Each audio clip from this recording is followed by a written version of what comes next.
Vamos iniciar falando de capitalismo. Quais as principais características desse sistema econômico que hoje é vigente na maior parte dos países no mundo, né? De que forma o capitalismo surge, como se deu o seu desenvolvimento e quais são as suas principais características. Vamos então a esta observação acerca do capitalismo, que de modo inicial a gente já reporta o capitalismo ao comércio, à obtenção do lucro, às relações de trabalho, etc. Mas vamos um pouco mais, de forma mais aprofundada, tentar compreender o que é o sistema capitalista de produção que todos nós estamos imersos nesse atual contexto. Quais seriam as origens do capitalismo? Ele teve origem na Europa, né, no final da Idade Média, ali entre a Idade Média para a Idade Moderna, e um dos principais fatores para o surgimento do capitalismo nesse período aí foi o renascimento das cidades e também do comércio, que durante muito tempo ficara em estado, digamos assim, de stand-by, não tiveram desenvolvimento, então, principalmente o comércio e evidentemente também as cidades, por conta do desenvolvimento do sistema feudal, ou seja, enquanto o sistema feudal ele era predominante na Europa, as cidades elas estagnaram, o comércio muito mais. Então, somente com o processo de desintegração, somente com o enfraquecimento do sistema feudal, é que as cidades elas passam a renascer, ou seja, existe um processo de renascimento urbano, bem como também o comércio se recrudesce.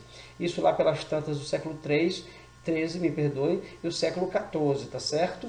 Então, a partir disso, surge, portanto, uma nova classe social. Que nova classe social era essa? A burguesia, sim, essa classe social ali, destinada especialmente para as atividades comerciais, muito envolta no comércio, na obtenção do lucro. Então, a burguesia que ali surge, ela traz consigo também esse novo sistema de produção, que é o sistema capitalista, né?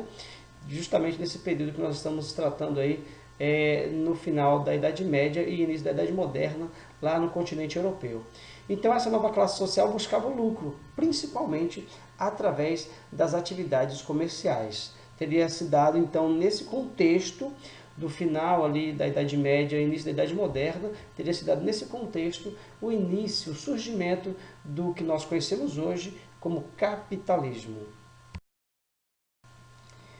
Vamos trazer um pouco para o contexto atual, só para nós, né, compreendermos de que forma a gente vive, de que forma a gente conhece o capitalismo nos dias atuais, para posteriormente a gente remontar a esse processo de evolução do sistema capitalista de produção. Na atualidade, o capitalismo é o sistema de organização econômica predominante na maioria dos países, né? Ele se apoia basicamente na luta de classes, especialmente entre os trabalhadores, que detêm apenas a sua força de trabalho, e essa força de trabalho ela vai ser vendida em troca de um salário, né? E do lado oposto, a classe trabalhadora, nós vamos ter justamente os proprietários dos meios de produção, que são os patrões, que são os empresários. Numa fase mais clássica do capitalismo, lá na discussão ainda de Karl Marx e de outros teóricos que discutiam essa luta de classes dentro do capitalismo, diziam que havia essa dualidade entre burguesia e proletariado, sendo os burgueses os patrões, detentores dos meios de produção, ou seja, as fábricas, as máquinas, as terras, versus o proletário, que eram as pessoas que não detinham nada, apenas a sua força de trabalho que ele vendia em troca de um salário, tá certo? Aqueles que contratam os trabalhadores para produzir mercadorias visam a obtenção do lucro. Sim, o lucro é, digamos, a alma do sistema capitalista de produção. Então, na medida que se obtém o lucro por parte dos donos dos meios de produção, inicia-se um processo de reprodução do capital e de geração desse capital. O que é o capital? São as riquezas, é o patrimônio, é aquilo que é possível gerar renda, né? E permitir o processo de reprodução do capitalismo. Então, inicialmente, podemos entender hoje, se nós formos tratar de capitalismo, ao observarmos as relações de trabalho, ao observarmos, por exemplo, as grandes empresas, as grandes indústrias, os grandes latifúndios que empregam pessoas e que oferem daquela atividade lucro e assim podem reproduzir o seu sistema capitalista. É dessa forma que o capitalismo nos dias atuais se desenvolve. A charge, né, para ilustrar aquilo que nós estávamos falando, o operário tem o que? O salário, que ele troca em, né, em face da sua apenas da sua força de trabalho, que é o que ele tem para ser vendido, e do outro lado nós temos o proprietário, vamos ter o empresário, vamos ter, utilizando-nos de um termo mais clássico, o burguês, que vai ser o detentor dos meios de produção e que vai obter o lucro.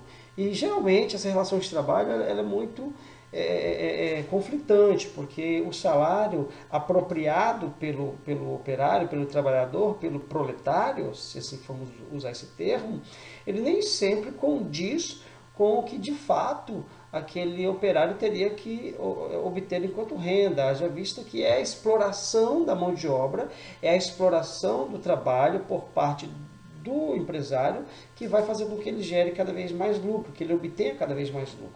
Então essa relação é sempre uma relação tensa, é sempre uma relação desigual, mas que é uma relação que se estabelece no capitalismo desde quando este surgira. Vamos então às principais características do sistema capitalista de produção.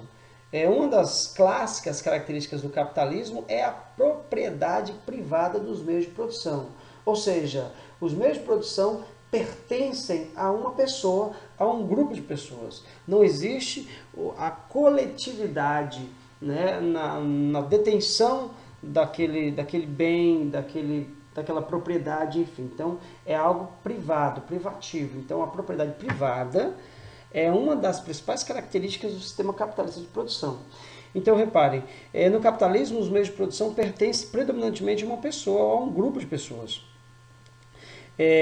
No entanto, em muitos países, o Estado também é dono de vários meios de produção, que são as chamadas empresas estatais.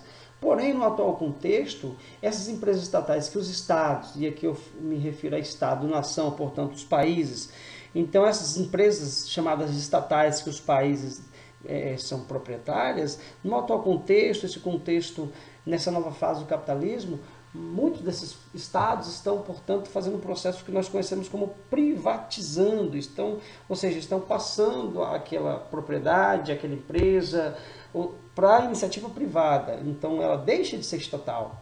Quando, por exemplo, o Brasil, vou usar um exemplo clássico para nós talvez compreendermos melhor. Vou citar algumas empresas estatais aqui do Brasil. Os bancos públicos, por exemplo, o Banco do Brasil é um banco público, é uma empresa estatal, ou seja, a empresa é do Estado, portanto pública.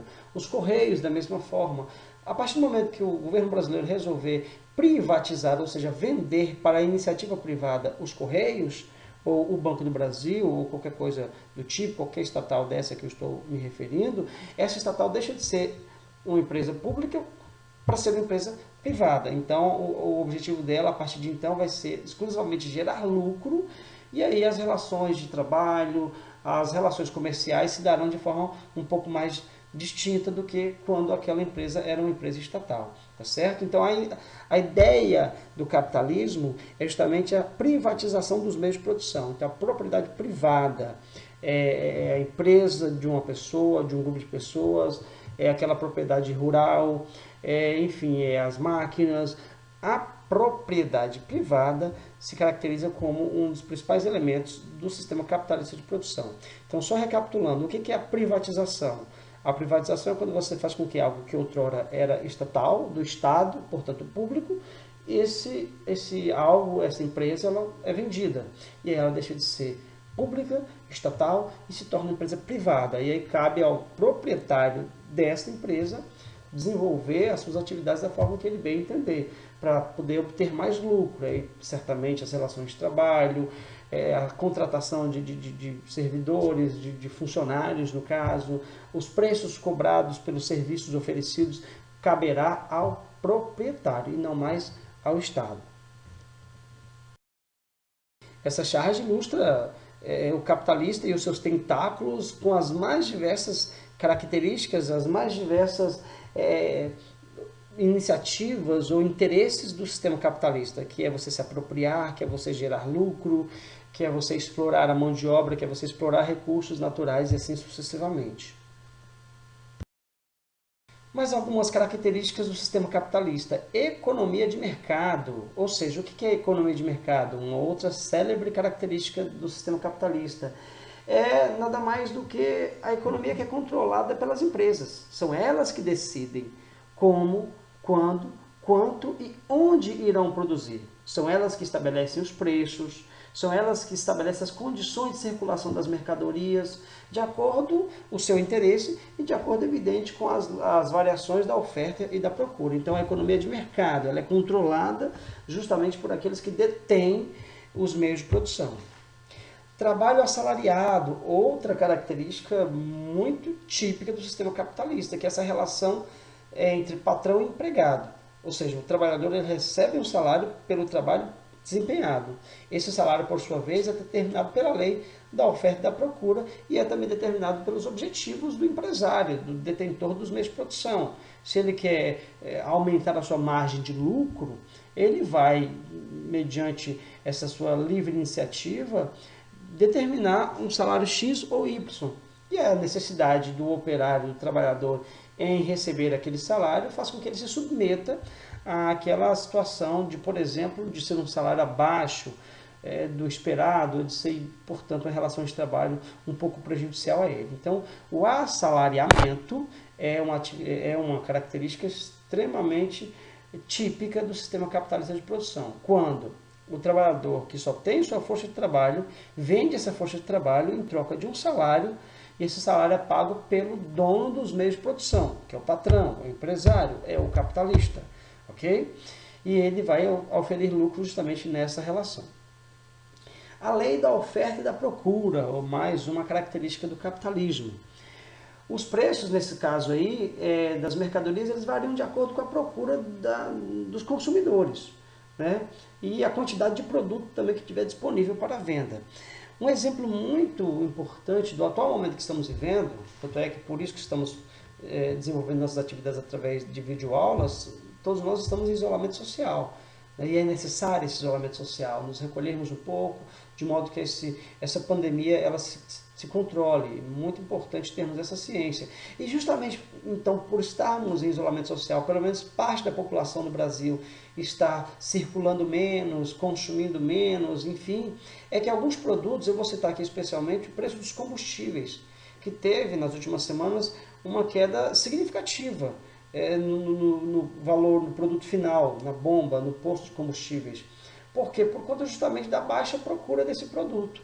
Então, assim, se outrora, quando o produto ele era largamente consumido, procurado, tínhamos aqueles preços estrondosos, astronômicos de 1 litro de gasolina ou 1 litro de etanol, hoje esses preços estão mais brandos, justamente porque as pessoas estão, em isolamento social, circulando menos, consumindo menos e aí, portanto, o preço ele vai ser pressionado para baixo. Então, a lei da oferta e da procura, ela justamente está dentro desse patamar. Na medida que existe uma grande procura, os preços serão estipulados de acordo com aquela grande procura. Se a procura é reduzida, nós temos um outro tipo de preço. Um outro exemplo que podemos citar é a produção de leite.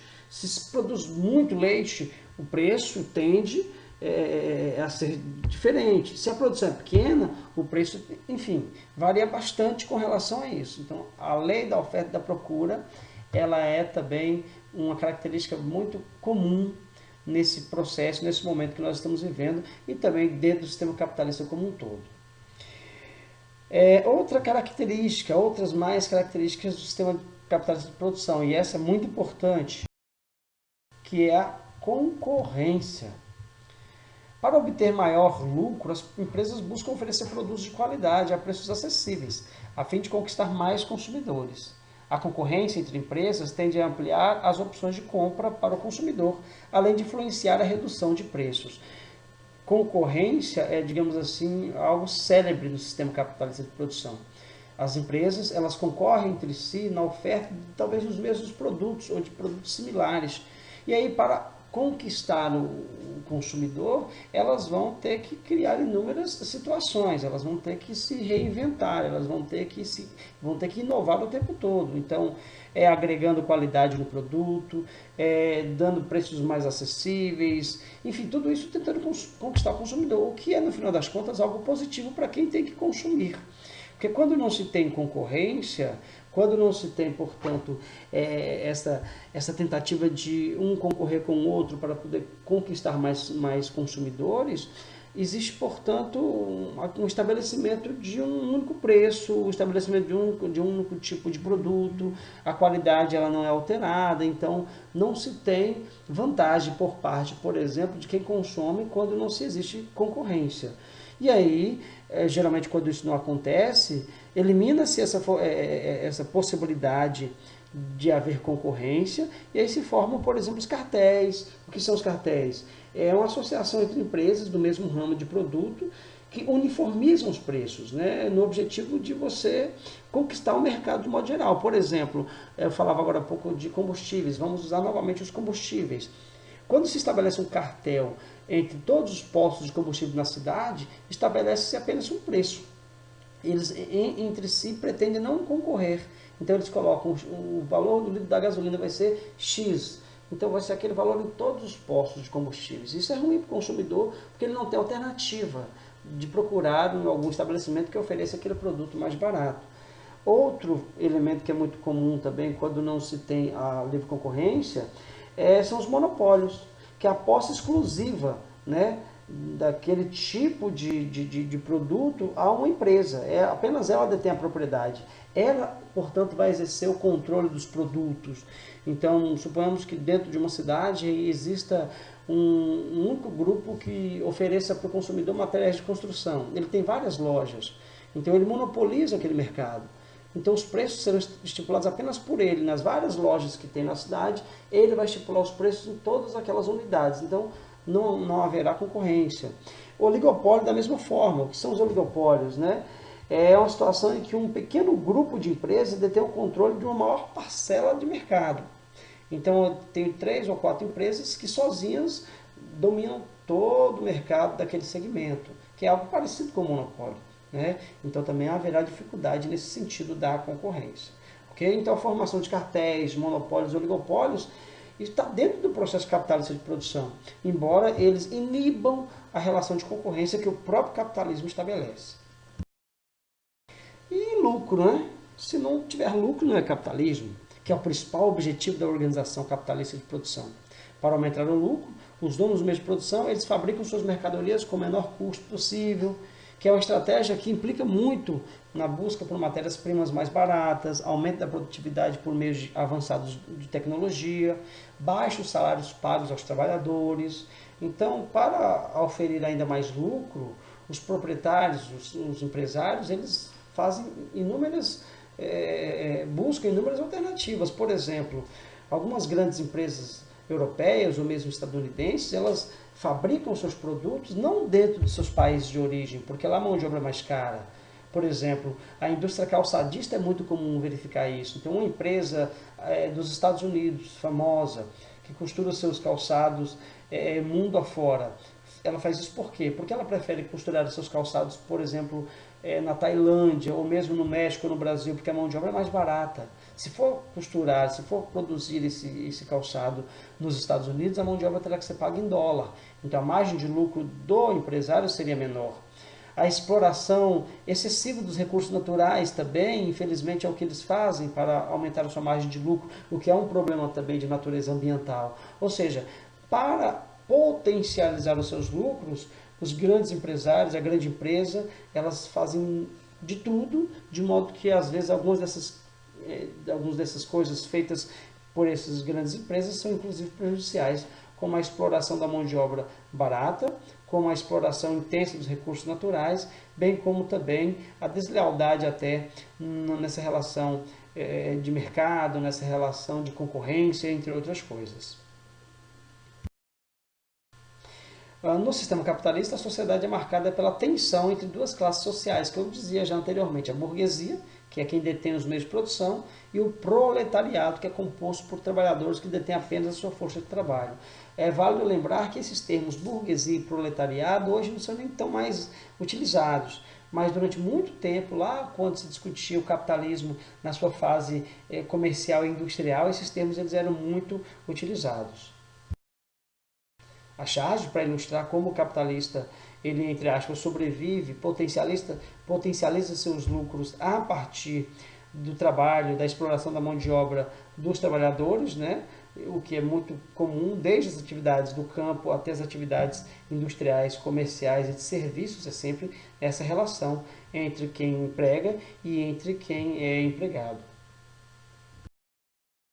Vamos brevemente falar sobre as fases do capitalismo. O capitalismo já não surgiu dessa forma que conhecemos hoje. Houve um processo aí de evolução. Vamos conhecer. A primeira fase do capitalismo, o chamado capitalismo comercial, que durou entre os séculos XV até o século XVIII, aproximadamente. Nesse período nós tivemos a expansão marítima e comercial europeia, especialmente com as chamadas grandes navegações, as conquistas territoriais, e aí a partir disso aquela relação de colonialismo, né? Nós tivemos, por exemplo, nesse contexto do capitalismo comercial, a expansão ultramarina, por exemplo, de Portugal, da Espanha, da Inglaterra, entre aspas, conquistando, descobrindo novos territórios, explorando economicamente esses novos territórios.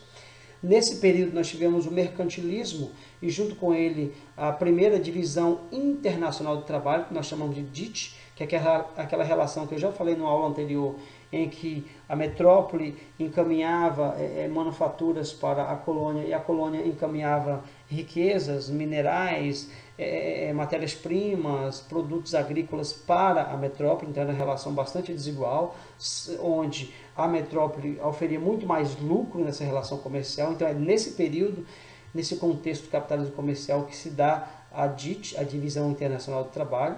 É também nesse contexto que temos a acumulação primitiva, ou seja, por que primitivas? A primeira fase de acumulação capitalista, por parte de quem? Das colônias, ou melhor, das metrópoles que exploram as colônias, por parte da Inglaterra, por parte de Portugal, por parte da Espanha, da Holanda e assim sucessivamente. Então, o pontapé inicial nessa evolução capitalista é essa fase comercial, essa fase mercantilista, essa fase da expansão marítima. A charge, a imagem que ilustra, por exemplo, o cultivo da cana-de-açúcar, que aqui no Brasil, por exemplo, foi algo muito comum e o que fez com que Portugal, que era, portanto, a nossa metrópole nesse período histórico, oferece muito lucro com a exploração não somente desse monocultivo de cana-de-açúcar, como também da mão de obra escrava, o que potencializava demais os lucros da metrópole portuguesa. Segunda fase, logo depois do capitalismo comercial, temos o capitalismo industrial, que perdurou do século XVIII até o século XX, aproximadamente. Não que a indústria tenha parado no século XX, as indústrias cada vez mais avançam, evoluem, estamos no século XXI e a atividade industrial está a todo vapor. Mas foi nesse meio tempo aí que o capitalismo industrial, de fato, ele se estabeleceu. Na verdade, os especialistas afirmam que foi nessa fase em que o capitalismo, de fato, se incorporou. Foi aí que o capitalismo, né, tornou-se preponderante, tornou-se algo de fato estabelecido. Foi na fase industrial do seu processo de evolução. Então o que temos nessa fase? A Revolução Industrial, que foi ali aquele período lá pelas tantas do século XVIII, quando na Inglaterra surgem as primeiras máquinas, portanto tem-se a chamada Revolução Industrial, e aí potencializa-se a transformação da natureza através das máquinas, a transformação do que outrora era um recurso natural, transformar aquilo em produto tornou-se muito mais rápido, a chamada transformação da matéria-prima, por exemplo, transformação do algodão em tecido, transformação da madeira em qualquer outro objeto e assim sucessivamente, a transformação do minério de ferro em ferro, enfim. Então, o início da atividade industrial foi muito importante porque potencializou, acelerou essa transformação da natureza em objetos, e esses objetos, na verdade, evidentemente, em lucro. O aumento da capacidade produtiva, porque agora a máquina substitui a mão de obra humana, então aumenta absurdamente a capacidade de produção. O adensamento dos fluxos de pessoas e mercadorias, então a partir daqui e cada vez mais as cidades elas tornam-se densas, os países eles passam a ficar cada vez mais populosos, né? Especialmente alguns, e falando da Europa, tivemos adensamento de alguns desses países, posteriormente os demais países que foram se industrializando da mesma forma. Então, fluxo de pessoas, fluxo de mercadorias cada vez mais denso.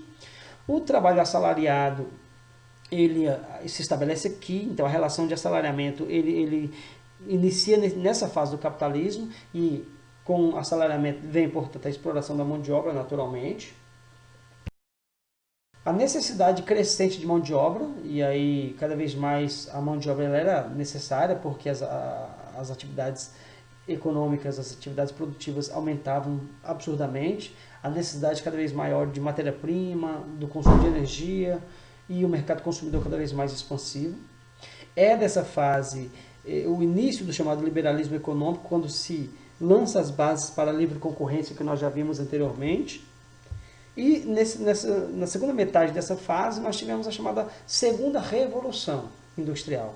A denominada primeira revolução industrial é datada lá do século XVIII, com a invenção da máquina a vapor e a produção de tecidos, e logo mais a invenção da locomotiva, isso lá na Inglaterra. E a segunda fase da revolução teria se dado, além da Inglaterra, em outros países também europeus, né, como a Alemanha, mas também nos Estados Unidos, também no Japão, e aí nós já tivemos a descoberta do petróleo como fonte de energia, a descoberta da eletricidade, o desenvolvimento da siderurgia, ou seja, mais inovações, mais descobertas e evolução um pouco maior nessa segunda fase, que é ali do final do século XIX e início do século XX, que na verdade veio complementando o que já se tivera de desenvolvimento lá da primeira revolução no século XVIII na Inglaterra. Então, essa fase industrial do capitalismo foi a fase fundamental para que o capitalismo se estabelecesse, para que ele se tornasse predominante como nós conhecemos hoje. A chargem ilustra as primeiras indústrias, né?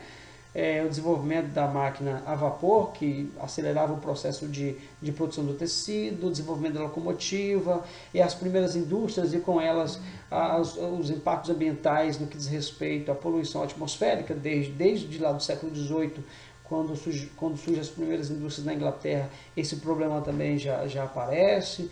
Então, aqui, para ilustrar essa fase industrial do capitalismo. E, por fim, a fase do capitalismo financeiro, que tem início no final do século XIX, início do século XX e perdura até hoje. Que é a fase que soma o capitalismo industrial com o capitalismo financeiro, é a junção de ambos. E que aí potencializa ainda mais esse processo de aceleramento de desenvolvimento do capitalismo. Nós temos um rápido crescimento industrial nessa fase, as indústrias que surgem lá na fase industrial do capitalismo, nessa terceira fase, elas deslancham, elas se tornam grandes grupos empresariais, né? Aquelas grandes fusões que incorporam uma indústria a outra e cria aqueles grandes impérios comerciais. É nessa fase que nós passamos a ver algumas indústrias, algumas empresas monopolizando, então a formação dos monopólios e dos